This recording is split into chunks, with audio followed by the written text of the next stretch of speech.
वाहिगुरू जी का खालसा वाहिगुरू जी की फतेह। अज महान सिख भाई गुरदेव सिंह कौंके जथेदार अकाल तख्त दा शहीदी दिहाड़ा है। जथेदार कौंके एक पूर्ण गुरसिख कहनी ते करनी दे सूरमे ते एक आदर्श खालसाई जिंदगी जिउण वाले सिंह सन, जिन्हां ने सिर्फ जिंदगी जिउई नहीं, अंत नूं उस परख च भी पूरे उतरे जिहदे विच उन्हां नूं पाया गया ते शानामती शहादत प्राप्त की। मैं उन्हां नूं पहली बार सन 84 दे कोई नवंबर दसंबर दे विच जदों अटैक हो चुकिया सी ते दिल्ली दा कतलेआम भी हो चुकिया सी ते जिन्हां दिनां च प्रोफैसर दर्शन सिंह ते संत सिंह मस्कीन जी हुणी दी कथा दे बहुत दौर चलदे सी। उन्हां दिनां च असीं इत्थे लुधियाणे गुरुद्वारा सिंह सभा प्रोफैसर दर्शन सिंह होना दा कीर्तन करवाया सी, होर बड़े सिंघां ने रल के, ते उत्थे मैं इन्हां नाल पहली मेरी मुलाकात उत्थे हुई सी। इन्हां नाल उस वक्त सुखदेव सिंह सखीरा, वसन सिंह सखीरा, दर्शन सिंह डल्ला, दविंदर सिंह डल्ला, जिन्हां सारे सिंघां ने बाद च शहादतां प्राप्त कीतियां। उदों मैनूं इन्हां बारे कुछ पता नहीं सी। फिर मैनूं पता लग्गिया कि जथेदार गुरदेव सिंह होणी पहला तो ही टकसाल नाल जुड़े हुए सन। जदों संत जी पंथ अगे प्रगट होए ते वो भी कुदरती है कि उहो जिहे सिंघां ने उन्हां नाल ही जाना सी, तो उन्हां नाल संगत करन लग पे। ओहो अटैक वाले दिन तो पहलां भी उत्थे गए ते पता लग्या कि संत जी ने उन्हां नूं कहा सी कि तुसीं बाहर चले जाओ, तुहाडी इत्थे हाले जरूरत नहीं। ते फिर पिंड च आके भी वो एक सिंघां दा जथा इत्थों वड्डा लैके दुबारा फिर अकाल तख्त वल नूं भी उन्होंने मार्च किया, पर राह च रोक लिया गया। उस तो बाद फिर सारे सिंह जिहड़े उस वक्त भगौड़े सी, सरकार नूं लड़ींदे सी, असल तत्त खालसा वाले, वो सारे इन्हां कोल आउण लग पे। जिवें सानूं इह मिले ही आ, सानूं नहीं सी पता उदों कि सुखदेव सिंह सखीरा होणी भगौड़े हन। सारे उन्हां कोल आउण लग पे ते इस तरह संगत बधी ते फिर हर जथेबंदी दे सिंह, हर कोई जो पंथ लई चलिया सी, वो उन्हां कोल आउंदे सी। उन्हां दा घर एक तरह दा मालवे च इस इलाके च हैडकुआटर ही सी संघर्ष वालियां दा। ते वो किसे नूं ना नहीं सी करदे, सारियां नूं प्यार करदे सी, सारियां नूं इक्को जिहा सत्कार दिंदे सी।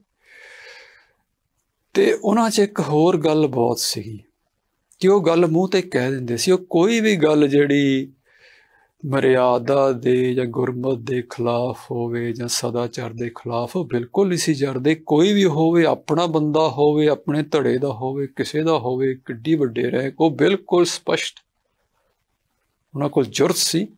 वो कह दिंदे सी कि आ तेरी गलती, ते उत्ते एक्शन भी लैंदे सी। बाद च जदों उन्हां नूं अकाल तख्त दे एक्टिंग जथे दे बनाए, उन्हां ने कई इहो ਜਿਹੇ फैसले लए ਜਿਹੜੇ अपने आप च एक मिसाल हैं। उस तो बाद उन्हां नूं सरबत खालसे च एक्टिंग जथेदार लाया गया। एक्टिंग जथेदार जो भी अकाल तख्त दे एक्टिंग जथेदार जिहड़ा उन्हां दी उत्थे अमल आ, जो उन्हां दी गवाही रही आ, वो एक मिसाली है। उत्थे भी उन्हां ने पूरा ठोक के गुरमत ते सिख सिद्धांतां ते संघर्ष ते पहरा दिता। वो बहुत ही सिदकी सिंह सी। उन्हां दा सिमरन बहुत वड्डा सी, उन्हां दा चौंकड़ा बहुत वड्डा सी, उन्हां दी जिंदगी, उन्हां दा अमल, उन्हां दा निजी जीवन बहुत वड्डा सी, उन्हां दा समाजिक जीवन भी उच्चा सी। ते उस समाज विच किते भी अन्याय जां किसी भी लोड़वंद नाल खड़दे सी। इसे तरह उस संघर्ष नाल खड़े ਤੇ ਸੰਘਰਸ਼ ਦੇ ਹਰ ਹਿੱਸੇ ਨੂੰ ਉਹਨਾਂ ਨੇ ਆਪਣੇ ਨਾਲ ਲਾਇਆ। ਮਾਲਵੇ ਦੇ ਸਿੰਘ ਜਿਵੇਂ ਗੁਰਜੰਟ ਸਿੰਘ ਹੋਣੀ ਆ, ਲਿਬਰੇਸ਼ਨ ਫੋਰਸ, ਇਹਨਾਂ ਨਾਲ ਉਹਨਾਂ ਦੀ ਖਾਸ ਪਿਆਰ ਸੀ। ਉਹਨਾਂ ਨੇ ਬਾਬਾ ਠਾਕਰ ਸਿੰਘ ਹੋਣਾ ਨਾਲ ਤੇ ਬਾਬਾ ਜੋਗਿੰਦਰ ਸਿੰਘ ਹੋਣਾ ਨਾਲ ਬਹੁਤ ਪਿਆਰ ਸੀ, ਬੜਾ ਨਜ਼ਦੀਕੀ ਸੀ ਉਹਨਾਂ ਦੋਵਾਂ ਮਹਾਂਪੁਰਖਾਂ ਦੇ। ਉਹਨਾਂ ਨਾਲ ਪੂਰਾ ਤਨਦੇਹੀ ਨਾਲ ਕੰਮ ਕੀਤਾ। ਤੇ ਸਭ ਤੋਂ ਵੱਡੀ ਗੱਲ ਇਹ ਆ ਕਿ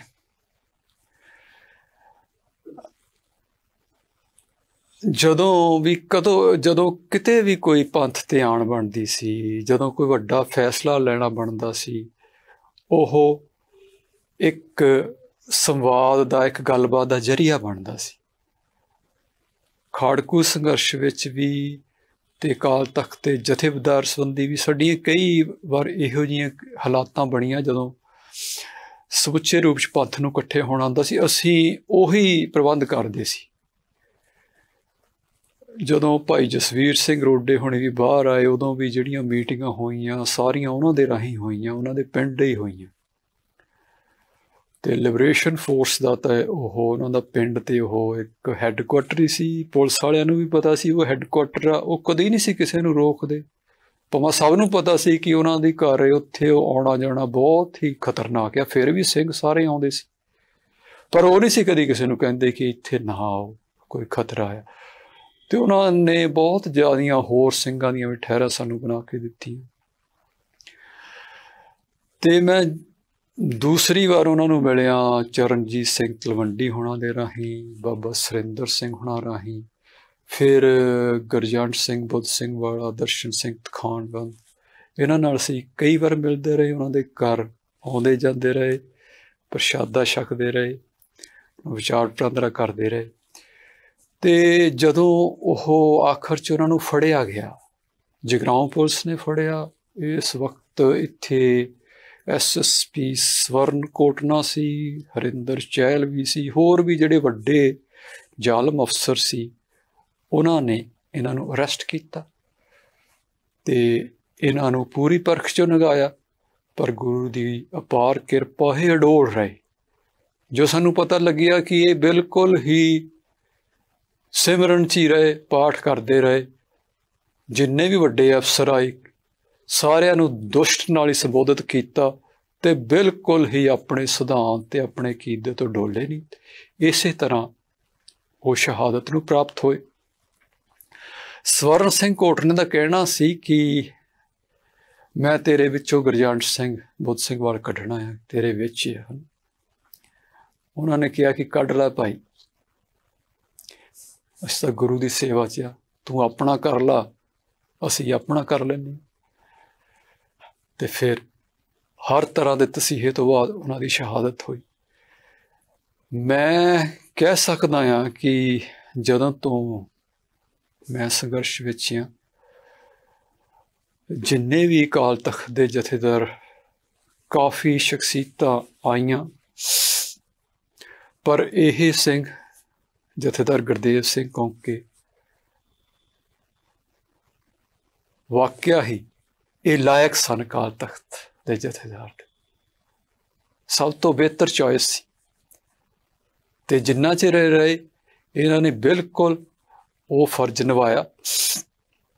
ਤੇ ਜਦੋਂ ਸਰਕਾਰ ਨੇ ਇਹਨਾਂ ਨੂੰ ਅਰੈਸਟ ਕੀਤਾ ਤੇ ਵੱਡਾ ਚੈਲੰਜ ਅੱਗੇ ਰੱਖਿਆ ਮੌਤ ਦਾ,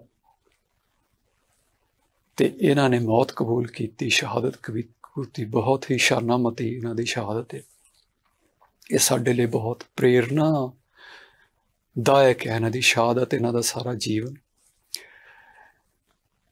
ਇਹਨਾਂ ਦੀ ਕੋਈ ਇਹੋ ਜਿਹੀ ਆਵਾ ਸੀ ਕਿ ਜਿਹੜੇ ਸਿੰਘ ਇਹਨਾਂ ਨਾਲ ਰਹਿੰਦੇ ਸੀ ਉਹ ਬਾਣੀ ਨਾਲ ਲੱਗ ਜਾਂਦੇ ਸਨ, ਸਿਮਰਨ ਨਾਲ ਲੱਗ ਜਾਂਦੇ ਸਨ ਤੇ ਸੰਘਰਸ਼ ਨਾਲ ਲੱਗ ਜਾਂਦੇ ਸਨ।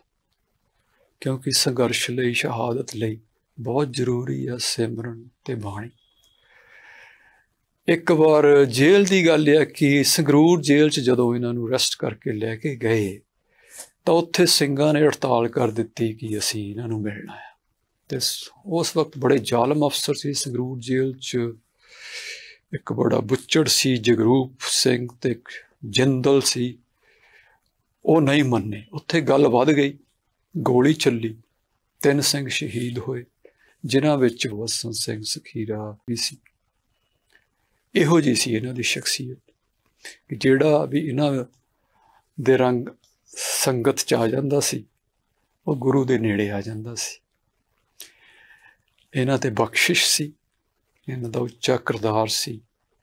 ਅੱਜ ਦੇ ਨੌਜਵਾਨਾਂ ਲਈ ਇਹੋ ਜਿਹੇ ਸਿੰਘ ਪ੍ਰੇਰਨਾਦਾਇਕ, ਇਹੋ ਜਿਹੇ ਆਈਡੀਅਲ ਹਨ। ਤੇ ਮੈਂ ਅਖੀਰ ਵਿੱਚ ਕਹਾਂਗਾ ਕਿ ਜਥੇਦਾਰ ਗੁਰਦੇਵ ਸਿੰਘ ਹੋਣਾ ਦੀ ਸਮੁੱਚੀ ਸ਼ਖਸੀਅਤ ਤੋਂ, ਉਹਨਾਂ ਦੇ ਸਿਮਰਨ ਤੋਂ, ਉਹਨਾਂ ਦੀ ਜ਼ਿੰਦਗੀ ਤੋਂ, ਉਹਨਾਂ ਦੀ ਸ਼ਹਾਦਤ ਤੋਂ ਸਾਨੂੰ ਸਾਰਿਆਂ ਨੂੰ ਸੇਧ ਲੈਣਾ ਚਾਹੀਦਾ। ਉਹ ਕਿਸ ਤਰ੍ਹਾਂ ਪਰੰਪਰਾ ਦੀ, ਰਵਾਇਤ ਦੀ, ਮਰਿਆਦਾ ਦੀ ਗੱਲ ਕਰਦੇ ਸੀ, ਕਿਸ ਤਰ੍ਹਾਂ ਸੰਗਤੀ ਫੈਸਲਿਆਂ ਦੀ ਗੱਲ ਕਰਦੇ ਸੀ, ਕਿਵੇਂ ਗੁਰਮਤਿ ਦੀ ਗੱਲ ਕਰਦੇ ਸੀ, ਕਿਵੇਂ ਪੰਚ ਪ੍ਰਧਾਨੀ ਨਾਲ ਹੀ ਚੋਣ ਦੀ ਗੱਲ ਕਰਦੇ ਸੀ। ਇਹ ਸਾਰੀਆਂ ਗੱਲਾਂ ਅੱਜ ਸਾਡੇ ਲਈ ਬਹੁਤ ਹੀ ਜ਼ਰੂਰੀ ਹੈ। ਸਭ ਤੋਂ ਜ਼ਰੂਰੀ ਹੈ ਉੱਚੇ ਸੁੱਚੇ ਜੀਵਨ ਦੀ, ਇੱਕ ਸਿਮਰਨ ਵਾਲੇ ਤੇ ਸੇਵਾ ਵਾਲੇ ਤੇ ਸੰਘਰਸ਼ ਵਾਲੇ ਜੀਵਨ ਦੀ। ਵਾਹਿਗੁਰੂ ਜੀ ਕਾ ਖਾਲਸਾ, ਵਾਹਿਗੁਰੂ ਜੀ ਕੀ ਫਤਿਹ।